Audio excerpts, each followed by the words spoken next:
Vous êtes de plus en plus nombreux à nous suivre et à participer à l'évolution de la chaîne Afrique N24, et sincèrement nous tenions à vous en remercier. Nous lisons tous vos commentaires qui enrichissent le débat et vraiment nous vous demandons de nous soutenir, en aimant les vidéos pour une large diffusion, et pour continuer à avoir une ligne éditoriale indépendante, et vous proposer de nouvelles émissions toujours de plus en plus enrichissantes. Ne restons pas passifs, soyons actifs. Merci et à bientôt. Lettre ouverte du 5 juin 2023 aux magistrats de la Cour constitutionnelle du Togo. Défendre inconditionnellement la souveraineté du peuple togolais, l'instance première de la République. Par son Excellence, Dr Gabriel Agbiyome Messane Kodjo, président élu du Togo. Messieurs les magistrats de la Cour constitutionnelle, seul compte finalement ce que l'on est dans sa vérité et ce que l'on a su donner aux autres. Tel se résume en ce moment de mémoire et d'adieu au défunt président de votre institution, mon message de condoléances est celui du gouvernement légitime du Togo, issu de la volonté souveraine du peuple togolais, au terme de la présidentielle du 22 février 2020, qu'il vous a plu de pervertir en rendant en mars 2020 deux arrêts contradictoires à la vérité des urnes. La Cour constitutionnelle et les institutions de la République doivent être au service du peuple togolais, conformément à la Constitution de la République dont vous êtes censés être les garants. L'arrêt que votre Cour a rendu le 9 mars 2020 est erroné, tout autant que celui de la rectification suivante. Le scrutin présidentiel du 22 février 2020 a connu 5 coups d'État, électoral, militaire, judiciaire, diplomatique et médiatique.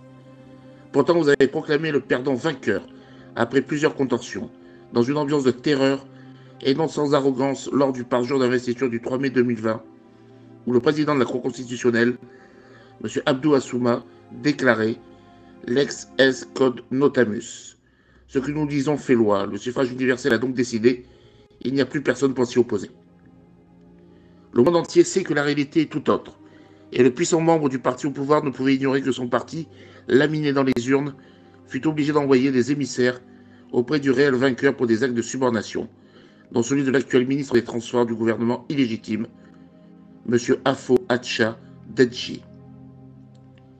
Il poursuivit sa diatribe provocatrice en ces termes.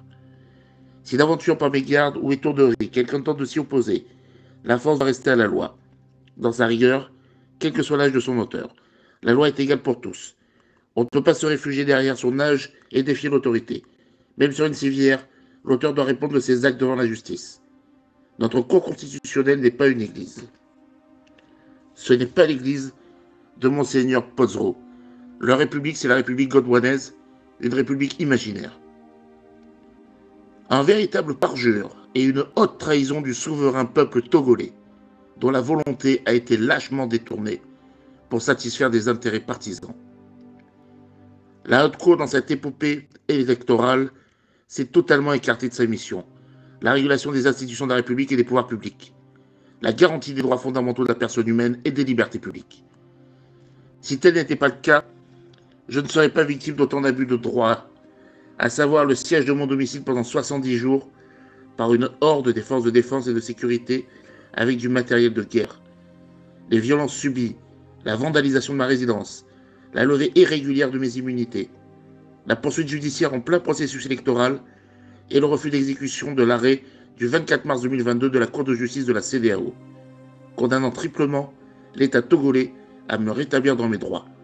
Tout ceci dans le silence sépulcral de votre institution.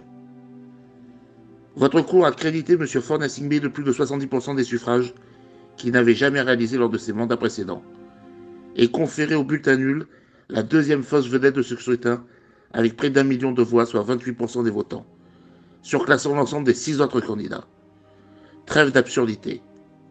Sans oublier que la sommation des suffrages attribués à l'ensemble des candidats surpasse les 100%, et qu'il a donc fallu l'intervention de M. Marc Vizy, ambassadeur de France au Togo à l'époque des faits, pour qu'un deuxième arrêt rectificatif soit pris en catimini dans la foulée. Malgré ce score attribué à Faure Gnassingbé, aucun corps intermédiaire ne l'a félicité, à contrario du candidat porté par la dynamique Monseigneur Pozro. Et quand RFI a diffusé des félicitations apocryphes de la France, de l'Allemagne et de l'Union européenne, la société civile réunie au sein du Front citoyen Togo Debout a élevé une vive protestation le 31 mars 2020 contre cette attitude complaisante de nos partenaires. Interrogée sur l'authenticité de la présumée lettre de félicitations d'Emmanuel Macron, la présidente de France Média Monde et le responsable RFI Afrique ne l'ont pas reconnu, pas plus que les autorités françaises elles-mêmes, qui ont évoqué un courrier de courtoisie internationale introuvable nulle part.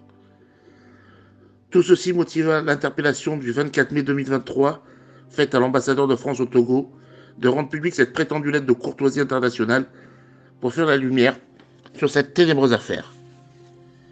Notre conseil inscrit au barreau de Paris a saisi en date du 9 mai 2023 Emmanuel Macron à cette fin en toute clarté et dans la transparence totale. Messieurs les juges de la haute cour, nous sommes en face d'un véritable coup de force, d'une inversion des résultats du scrutin présidentiel marqué par 5 coups d'État.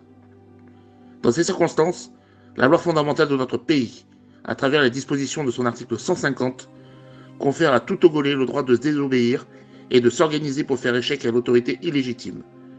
Ce droit constitue le plus sacré des droits et le plus impératif des devoirs.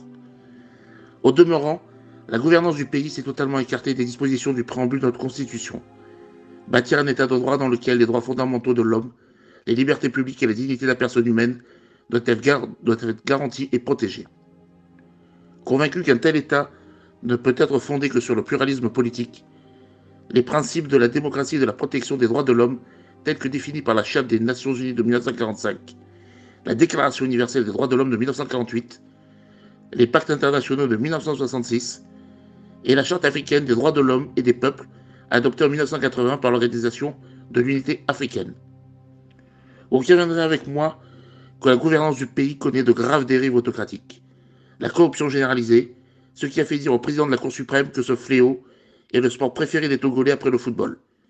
Des arrestations arbitraires, le refus de redevabilité, l'endettement abyssal du pays et la misère croissante de nos populations. Il est inadmissible, comme le confesse le professeur Aimé Goguet, que du père au fils, Faure Gnassingbé soit installé dans un fauteuil présidentiel sans aucune légitimité et sans légalité. Il faut donc envisager d'autres moyens pour le dégager. L'actualité politique internationale et les circonstances dans lesquelles vient de décider le président de votre institution dans le contexte des derniers rebondissements sur la présidentielle du 22 février 2020, notamment les preuves documentées de la victoire apocryphe que vous avez proclamée dans le livre Togo 2, la démocratie étoffée, du député français Sébastien Nadeau, paru le 17 mai 2023 aux éditions Théam, et la procédure judiciaire initiée à Paris le mois dernier par notre conseil vous interpelle avec gravité. Et on appelle à la révision de la décision de la Haute Cour pour votre crédibilité, la dignité de nos institutions et la stabilité de notre pays. Considérant tout ce qui précède, plaise à la Haute Cour de courageusement faire droit au souverain peuple togolais, l'instance première de la République.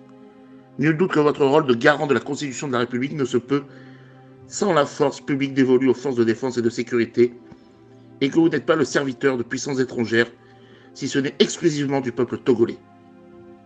C'est ici le lieu pour moi de vous interpeller tous à rejoindre le train de la souveraineté intégrale du Togo, démarré depuis le 22 février 2020. Veuillez agréer ma déférente considération. Son Excellence le Dr Gabriel Agbeyome Messane Kodjo, président élu du Togo. Vous êtes de plus en plus nombreux à nous suivre sur Afrique N24, et vraiment nous tenions à vous en remercier. Nous lisons tous vos commentaires qui enrichissent le débat et vraiment nous vous demandons de nous soutenir pour continuer à avoir cette ligne éditoriale indépendante, et vous proposer des émissions toujours de plus en plus enrichissantes. Merci et à bientôt. Likez la vidéo si ce n'est pas déjà fait. Laissez aussi votre point de vue en commentaire. Abonnez-vous et cliquez aussi sur la petite cloche de notification pour ne rien rater de nos prochaines vidéos. N'oubliez pas de partager aussi la vidéo et de la liker.